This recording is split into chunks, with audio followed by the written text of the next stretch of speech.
This is Tofino, remote, wild, and soul-stirring, where rainforest meets raw ocean and the air smells like salt and cedar. Today, we're headed off the grid to a geothermal hot spring sculpted into ancient rock, hidden deep in the Pacific Northwest. The kind of place that reminds you how small you really are.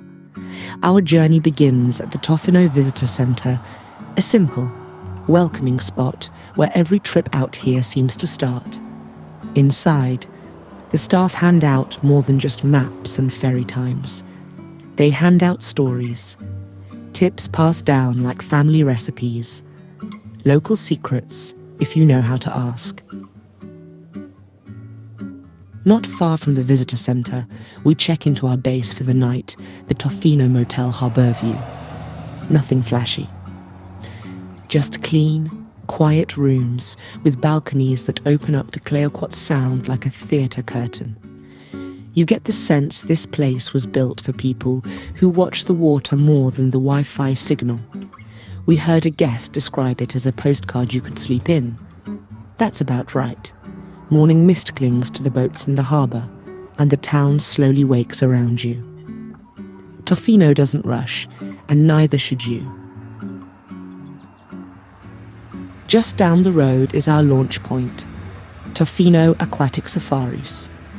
This is where the journey gets real, where you zip your jacket, tuck your gear, and step into something that's more experience than excursion.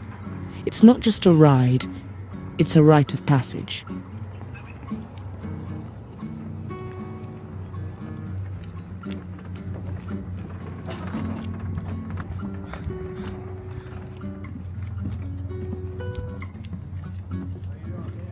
We met our captain, calm, local, and completely unfazed by the weather, which is a good sign. You want your guide to feel like the sea is his living room.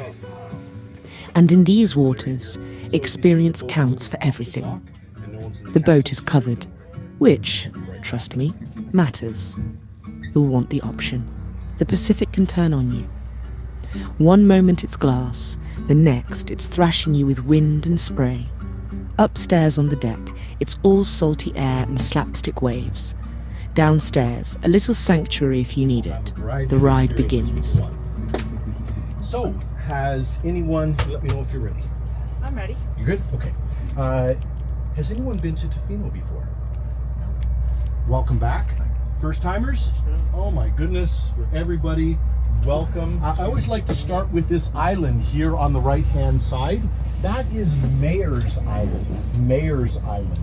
And in 1993, when I was a young and rebellious marine biology student at UBC, that was ground zero for what became known as the War in the Woods, the largest display of civic disobedience in Canadian history. Throughout the summer, over almost 1,000 people, mass arrests, protests, mostly young women and grandmothers, all protesting the logging. At that point, over 98% of all old growth forest had been cut down on Vancouver Island. So we said, please, please, please, you greedy bastards, leave us something so we can show the children and grandchildren what it's supposed to look like. And we won. All of that international attention stopped the logging, put Tofino on the map, turned it into the ecotourism hotspot that it is today. And that's why all of you are here, as opposed to somewhere else. So the long-term economic viability of the town actually came from not doing what it was originally set up to do. You know, there are probably lots of other places in the country where, hey, we set ourselves up to, I don't know, do something. And yeah, actually, you know, we turned the town into quite an amazing place by not doing that, because everybody else destroyed it and we're the only one left. So, interesting perspective. A scenic, cinematic glide between mossy islands and seal-dotted rocks. The water out here reflects the sky so closely, it's hard to know where one ends and the other begins. Keep your eyes open.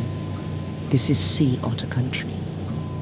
We spotted a whole family of otters, playful, alert, and completely at home in the swell. One floated on its back, cracking open a shell with a rock like a tiny sous chef of the sea. a perfect little stop that adds texture to this journey.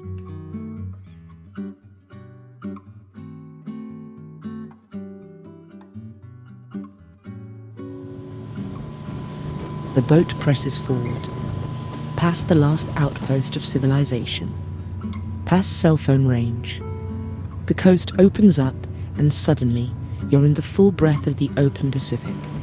You feel it in your knees. The boat rises and drops like punctuation in a long, rolling sentence. There's something about this stretch, the vastness, the silence broken only by the engine and the cry of distant gulls. You stop thinking about your to-do list. You start listening to the rhythm of water on hull. It's meditative, but never dull.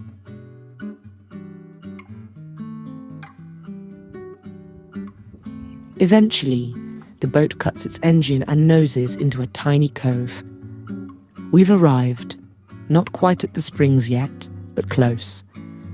What's left is a walk through forest that looks like it hasn't changed in 1,000 years. The path is a wooden boardwalk. 2 kilometers of cedar planks winding through old-growth rainforest. Every step squeaks with history. Ferns bigger than toddlers, trees thick enough to hide in. It smells like rain and wood smoke in time. You feel the humidity rise as you go deeper. Steam lingers in the air. The anticipation builds. This is the last stretch. The warm breath of the earth is just ahead.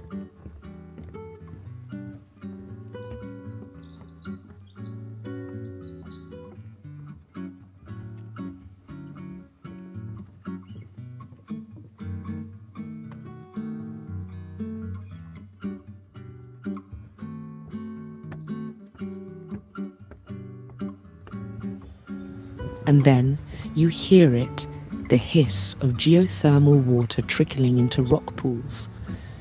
The sound of the forest meeting the furnace beneath it. You've reached Hot Springs Cove. These springs aren't man-made. They weren't piped in or landscaped. They're carved into volcanic rock by time and pressure and patience.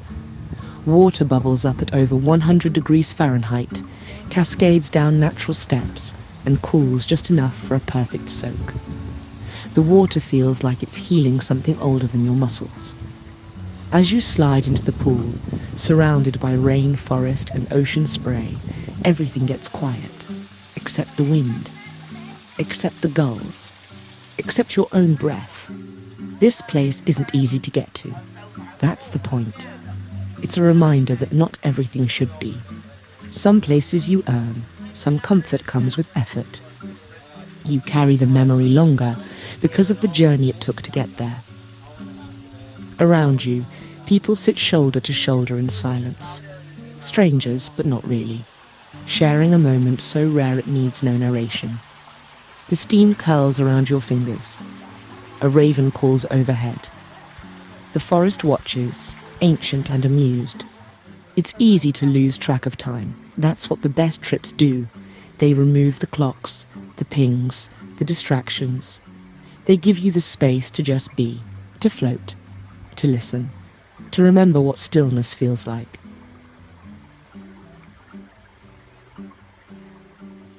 Eventually, reluctantly, it's time to go.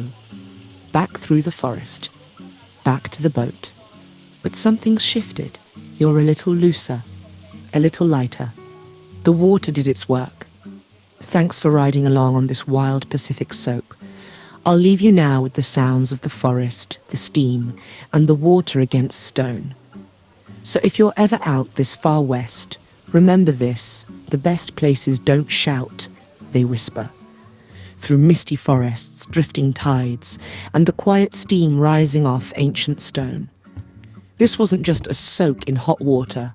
It was a slow immersion into something wild, patient, and untouched. Leave your clock behind. Out here, time moves the way the ocean does, on its own terms.